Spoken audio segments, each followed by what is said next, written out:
नमस्कार। हम लोग में आज GST goods and services tax की ऐतिहासिक और ज़रूरी प्रणाली हमारे देश में लागू हो चुकी है।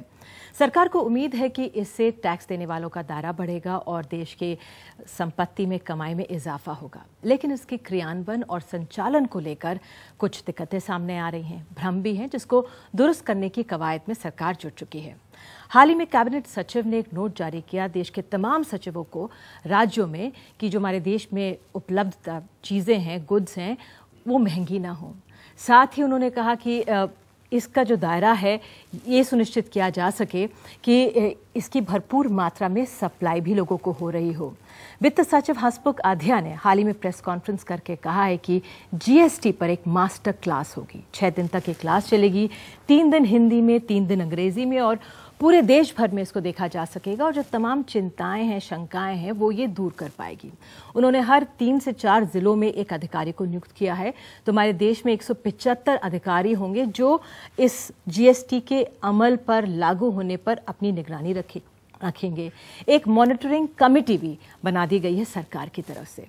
सरकार की चिंताएं भी लाजमी हैं क्योंकि सोशल मीडिया पे तमाम खबरें आ रही हैं। अब गवर्नमेंट ऑफ इंडिया को एक नोट जारी करके कहना पड़ा कि सोशल मीडिया पे खबर फैलाई जा रही है कि जो टेम्पल ट्रस्ट्स हैं वो जीएसटी उनको देना पड़ेगा, लेकिन जो चर्च हैं, मॉस्क हैं, वो इसके दायरे में नहीं आएंगे। तो सरकार का ये कहना था उस नोट में कि जीएसटी किसी धर्म के आधार पर भेदभाव नहीं करता है। तो तमाम शंकाओं को लेकर हमने देखा किस तरह से एक तरफ सूरत में विरोध प्रदर्शन हो रहा है। तमाम लोग जो कपड़ा व्यापारी हैं वो सड़कों पर आए, विरोध प्रदर्शन किया और पुलिस को लाठीचार्ज करना पड़ा। तमिलनाडु में 1100 मूवी हॉल्स जो हैं वो स्ट्राइक पर चले गए क्योंकि उनके ऊपर जीएसटी भी लगा और साथ ही जो वहाँ की म्युनिसिपल कॉरपोरेशन ने 30% का टैक्स भी लगा दिया। फिर दूसरी तरफ हम देखते हैं दिल्ली में कपड़ा व्यापारी जो हैं वो भी धरने पर बैठे हुए हैं। तो किस तरह से क्या इसका असर हो रहा है? क्या कुछ जल्दबाजी में सरकार ने इसे लागू कर दिया है या जो मुश्किलात हैं किस कदम दर कदम सरकार हल करेगी? आज हम लोग में समझने की कोशिश करेंगे। हमारे साथ खास मेहमान आज स्टूडियो में मौजूद हैं, आपकी मुलाकात करवाते हैं। प्रवीण खंडेलवाल हैं, confederation of all India traders के सेक्रेटरी जनरल हैं। 6 करोड़ व्यापारी आपके तहत आते हैं, तो आप उनकी नुमाइंदगी कर रहे हैं। अंशुल वर्मा सांसद हैं, बीजेपी के हमारे साथ स्टूडियो में हैं। अंकित खेमका चार्टर्ड अकाउंटेंट हैं। प्रोफेसर अरुण कुमार हमारे साथ हैं, जाने माने अर्थशास्त्री हैं। और साथ ही अशोक रंधावा, दिल्ली के सरोजनी नगर मार्केट के जो एसोसिएशन है मार्केट की, उसके अध्यक्ष यहाँ पर मौजूद हैं।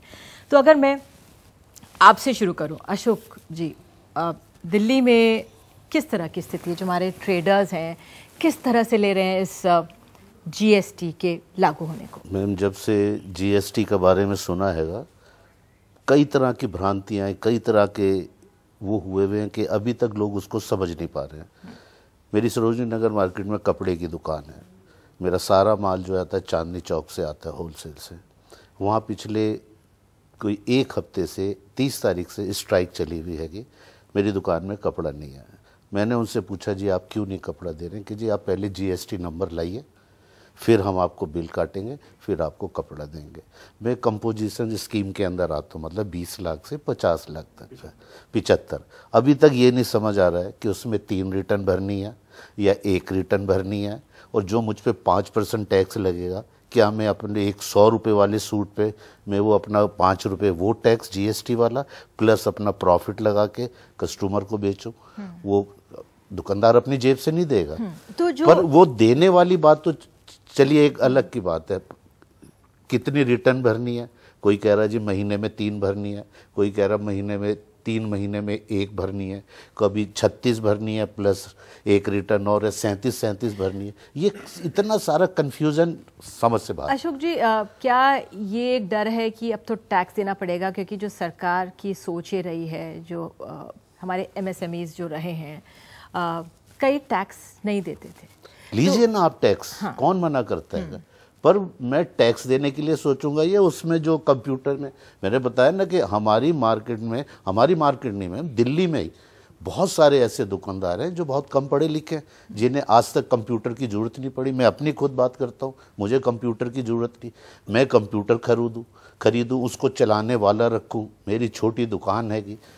ये सारी चीजें आ रही हैं दिखते। अगर आपके सरोजनी नगर में कहें कितनी दुकानें और कितने % के पास कंप्यूटर होगा या एक्सेस टू कंप्यूटर या कंप्यूटर में जाकर वो कर सकते हैं? 500 से ज्यादा शॉप्स हैं मैम सरोजनी नगर मार्केट के अंदर। मुश्किल से 15 या 20% लोगों के पास, दुकानदारों के पास कंप्यूटर होगा। बाकी कभी जरूरत नहीं है। ये नहीं कि हम लोग वैट नहीं देते, ये नहीं कि हम रिटर्न नहीं भरते जो टैक्स जाता हैगा, पर उसको सारी चीजों को घुमा दिया। लेकिन पास में कोई साइबर कैफे होगा जहाँ पे जाया जा सकता है? बिल्कुल है।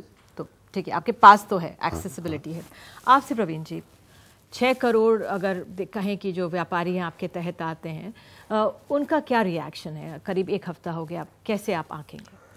देखिए, बाय एंड लार्ज अगर हम व्यापारियों के कुछ 2-3 सेक्टर्स को छोड़ दें जिनकी अपनी चिंताएं हैं और वो वाजिब चिंताएं हैं, तो पूरे देश में पहले दिन से जीएसटी के बिल व्यापारियों ने जनरेट करने शुरू करे हैं। कुछ प्रकार की भ्रांतियां हैं, लैक ऑफ अवेयरनेस है। जैसे अभी अशोक रंधावा जी बता रहे थे, कंपोजिशन स्कीम को लेकर के, कंपोजिशन स्कीम और 20 लाख से नीचे तक का यदि कोई व्यापार करता है तो उसको जीएसटी में आने की जरूरत नहीं है। कंपोजिशन स्कीम में जो डीलर है, जिसका जिक्र अभी अशोक रंधावा कर रहे थे, वो स्कीम बड़ी स्पष्ट है। 3 महीने में एक बार आपको रिटर्न भरनी है।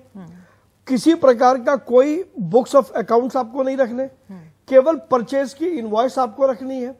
उस इनवॉइस में आप माल उससे खरीदेंगे जो जीएसटी के अंदर रजिस्टर है, और टैक्स आपको 1%, आधा % सीजीएसटी, आधा % एसजीएसटी तिमाही जमा कराना है। तो हमारे जो ऐसे व्यापारी हैं जो जिनका तो कारोबार तिमाही है, महीने में एक बार नहीं है? नहीं, तिमाही कंपोजिशन में महीने की बजाय तिमाही है। और खासतौर पर 75 लाख की जो ये स्कीम है, ये उन्हीं व्यापारियों के लिए है जिनको बहुत कंप्यूटर से कोई अधिक लेना देना नहीं है।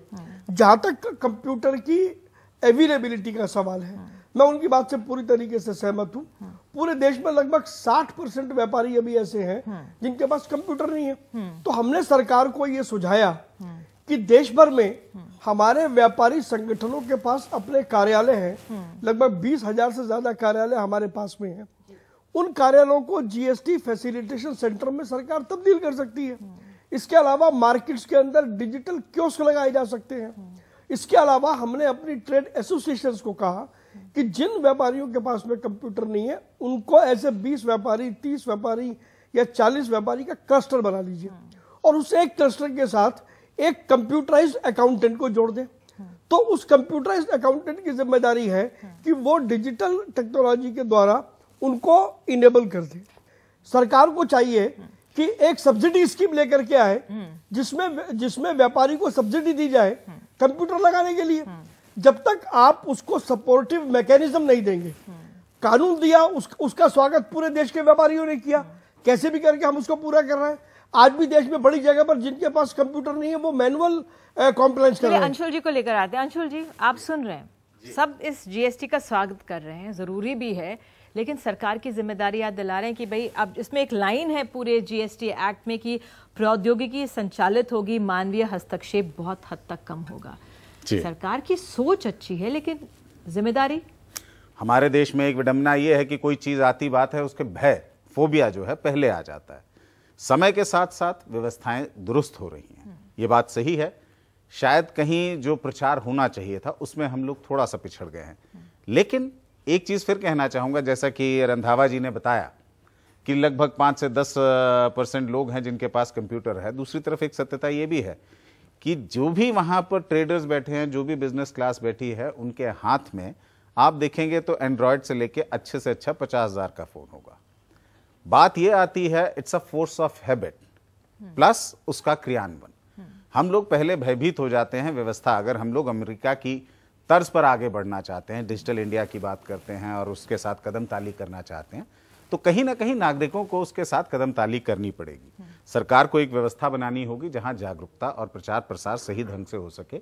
भाई साहब ने एक व्यवस्था बताई कि जहां पर उनके जो इस जीएसटी को लेकर जो सरकार को इंतजामात करने थे जी, वो नहीं किए गए। उसके लिए सरकार समय ले सकती थी, लेकिन सरकार जल्दबाजी में थी शायद कि नहीं, इसको तो लागू करना ही है 1 जुलाई। मैं यहाँ पर एक बात कहना चाहूंगा, हम भारतीयों की मानसिकता है कि 1 जुलाई को लगे, अगर 1 सितंबर, अगर सरकार 2 साल आगे भी बढ़ा दे तो भी हमारी स्थिति यही रहने वाली है जो आज रहने वाली थी। शायद सरकार को थोड़ा समय मिल जाता। लेकिन इसमें एक बात, ऑपरेशनल में पीरियड में यदि जीएसटी लग रहा है तो मेरा मानना है कि आने वाले जो 9 महीने हैं 31 मार्च 2018 तक के, वो लर्निंग एक्सपीरियंस हो सकते हैं सरकार के लिए भी और हमारे लिए भी, और इसकी जो खामियां हैं उसको हम इस पीरियड के दौरान निकाल सकते हैं और 1 अप्रैल से हम अच्छा जीएसटी देश में लगा सकते हैं। एक चीज कहना चाहूंगा कि 17 साल इसको क्रियान्वयन करने में लगा, जैसा कि कहा कि 9 महीना यानी 2 साल लिए जाते, दशा यही होनी थी।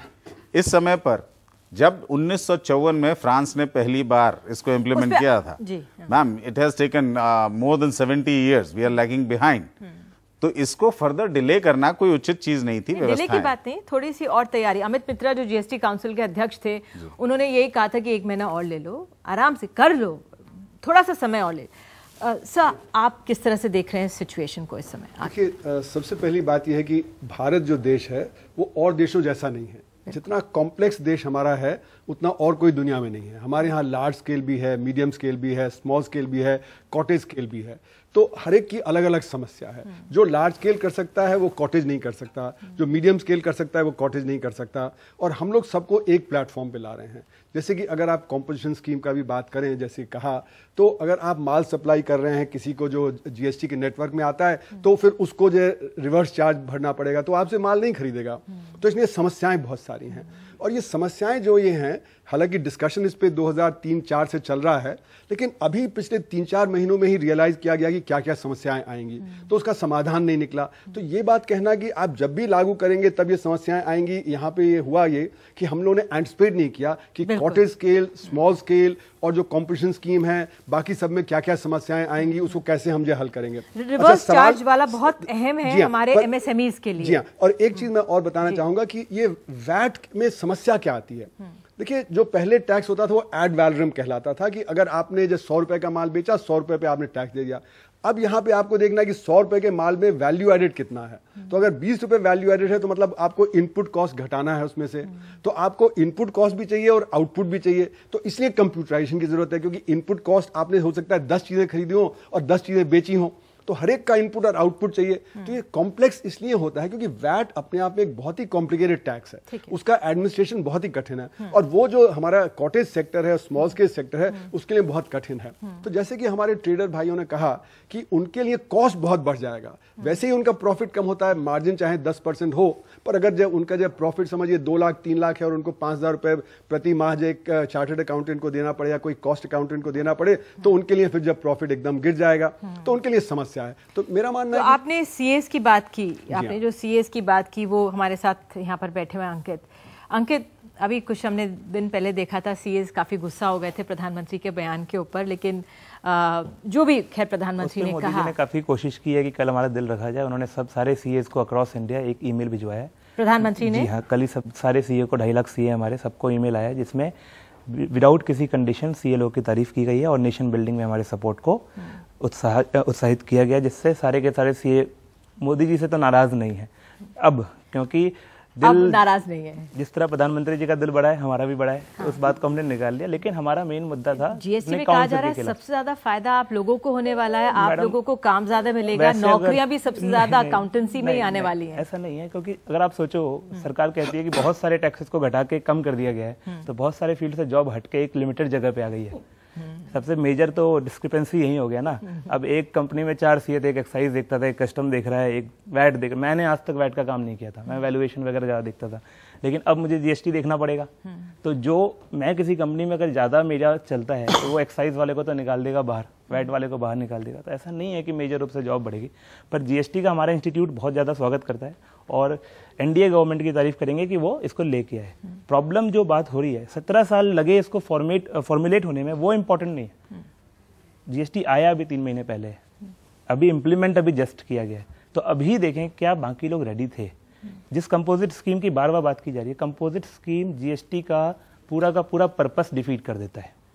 कंपोजिट पूरे जीएसटी का पर्पस है फ्री फ्लो, गुड्स और सर्विसेज की फ्री फ्लो मूवमेंट हो, और जो कह रहे हैं वैल्यू एडेड, मतलब आम पब्लिक को समझना थोड़ा मुश्किल है। वैल्यू एडेड मतलब होता है अगर मैंने इनसे 30 रुपए में सामान खरीदा और 100 रुपए में बेचा, 70 रुपए जो मैंने कमाया, सिर्फ 70 रुपए के ऊपर टैक्स लगे।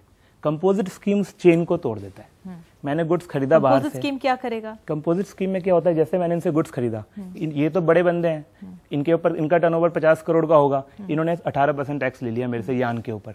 मेरे पास जब गुड्स पहुंचा और मैं 1% कंपोजिट स्कीम में हूँ, मैंने 18% तो दे दिया, मेरा कॉस्ट बढ़ गया। कंपोजिट स्कीम में इनपुट क्रेडिट नहीं मिलता, किसी भी तरह का इनपुट क्रेडिट नहीं मिलता। अब इनपुट क्रेडिट भी पहले सिर्फ गुड्स तक लिमिटेड था, अब तो मैं सीए को सर्विस दे रहा हूँ, सर्विस ले रहा हूँ, उस पर भी इनपुट क्रेडिट है। रिक्शे से घर जा रहा हूँ, उस पर भी इनपुट क्रेडिट हो जाएगा अगर महीने का डेली का टोटल ट्रांजेक्शन 5,000 रुपए से ज्यादा हो। तो ये सारा इनपुट कॉस्ट जब लगेगा और आउटपुट में आप रिकवर नहीं कर सकते उसको, तो अल्टीमेटली कॉस्ट बढ़ेगा और कोई दुकानदार पॉकेट से नहीं देगा। तो अल्टीमेटली क्या होगा, सब कॉस्टिंग्स बढ़ेंगे। अब मैं एक बार व्यापारियों पे 1 मिनट के लिए आ जाता हूँ। व्यापारियों को मेन दिक्कत क्या है, कंपोजिट स्कीम में सबसे बड़ी बात है कि वो इंटर स्टेट ट्रेड वालों को अलाउड ही नहीं है, पहला कंडीशन उसका। If anybody deals in inter state trade तो उसको कंपोजिट स्कीम यूज करना अलाउड नहीं है। सूरत जैसे शहर में कोई सूरत में सामान नहीं बेचता, पूरे हिंदुस्तान में सप्लाई होता है। 80% व्यापारी जो हैं छोटा छोटा काम करते हैं 1.5-2 करोड़ का। जब वो अपने अपने स्टेट्स में जाके ज़्यादातर टाइम ट्रैवल ही कर रहे होते हैं, महीने में 3 रिटर्न है, 10 तारीख, 15 तारीख, 20 तारीख, तो वो ट्रैवल करें, लोगों को माल बेचें कि यहाँ पे आके रिटर्न भरें, पहली चीज़। सेकेंडली 3 से 4 महीने में पैसा वापस आता है क्लाइंट से, बुरे से बुरा 3 से 4 महीने में। जबकि जीएसटी देना है एक्रूवल बेसिस पे, बिलिंग हुई उस पर टैक्स दे दो। तो ये 5%, क्योंकि कंपोजिट स्कीम की तो बात ही हट रही, लगी नहीं रहा, ये 5% उनका एडिशनल कॉस्ट हो जाएगा जो पैसा रिकवर करने से पहले उनको सरकार को देना पड़ेगा। ये हो गया। इसके बाद गवर्नमेंट एक है, डायरेक्ट टैक्सेस इनडायरेक्ट टैक्स दोनों एक ही गवर्नमेंट के अंदर आते हैं। एक ही सरकार की 2 एक तरह से नियम हो गए हैं कि इनकम टैक्स के अंदर 2 करोड़ से कम वाले टर्नओवर वाले जो व्यक्ति हैं उनको 6% फ्लैट टैक्स दे दो और कोई बुक्स मेंटेन करने की जरूरत नहीं है। वहां पे 2 करोड़ तक वाले को छोटा माना जाता है, यहाँ 20 लाख तक वाले को छोटा माना जा रहा है। हाँ। तो ये बहुत बड़ा डिस्क्रिपेंसी है। जब माना जाता है कि 2 करोड़ वाले बुक्स मेंटेन नहीं कर सकते, तो उनसे यहाँ कैसे उम्मीद किया जा रहा है कि 20 लाख से ऊपर वो बुक्स मेंटेन करेंगे। तो ये जो डिस्क्रिपेंसी है कवर करना बहुत मुश्किल है, क्योंकि अब वो 2 करोड़ का एडवांटेज लेके करेंगे क्या जब उनको बुक्स मेंटेन ही करना है। जो आपने ये मुश्किलात समझाई, लेकिन सरकार की तरफ से जो एक डेटा रिलीज आया है वो कि 84 वैट एक्साइज सर्विस टैक्स एसेसीज हैं हमारे देश में, 84 लाख। अच्छा। और 67 लाख एंटिटीज हैं which have enrolled after GST, और 2.23 लाख के करीब बिजनेसेस थे जो पहले नहीं थे, लेकिन अब जीएसटी लागू होने के बाद वो इसमें आ गए हैं। लेकिन अभी भी एक बहुत बड़ा दायरा होगा जो नहीं आया है। तो सरकार का जो एम है कि जो टैक्स के दायरा बढ़े उनका, कि जिससे देश की कमाई हो, वो तो लागू हो रहा है। मैम, जीएसटी आने से सबसे बड़ा देश को फायदा होगा ना फायदा? हाँ, क्या कि बेस बढ़ रहा है, जॉब बेस बढ़ रहा है। पर अगर जब सरकार ने मेट्रो बनाई, तो पहले मेट्रो बनाने से पहले पिलर्स बनाए, 40-50 हजार करोड़ खर्च किया। तो सरकार को पहला जब कोई स्टार्ट होता है तो उसको कॉस्ट सेंटर मानना होता है। जीएसटी में जब सरकार इंप्लीमेंट इतना बड़ा रिजीम जब लॉन्च कर रही है, तो सरकार ने कॉस्ट बेयर करने के लिए बिल्कुल तैयार नहीं थी। उन्होंने क्या किया, रेट्स बढ़ा दिए, हर वो कंपेंसेशन के लिए लेवी ला दिया। उससे क्या हुआ, पब्लिक के ऊपर चला गया। इतना बड़ा रेजीम आया, कॉस्ट गवर्नमेंट को बेयर करना आ रहा है कि सरकार लाई तो है, बहुत अच्छी स्कीम है, लेकिन हर चीज पब्लिक पे छोड़ दी गई, तैयारी नहीं थी। देखिए, कहीं ना कहीं इसमें वास्तविकता है, तैयारी पूर्ण तरीके से नहीं है, ये एम्बिग्विटी आई है। शायद इस पर सरकार बहुत जल्दी एक मास्टर वर्कशॉप भी लगाने जा रही है। हो सकता है इसे पहले कर दिया होता तो ये एम्बिग्विटी ना होती। जो हमारे छोटे दर्जे के कारोबारी एमएसएमईज हैं या जो नौकरियों का बाजार है, क्या असर पड़ेगा एक शॉर्ट रन में इस जीएसटी से? एक छोटे से ब्रेक के बाद लौटेंगे हम लोग।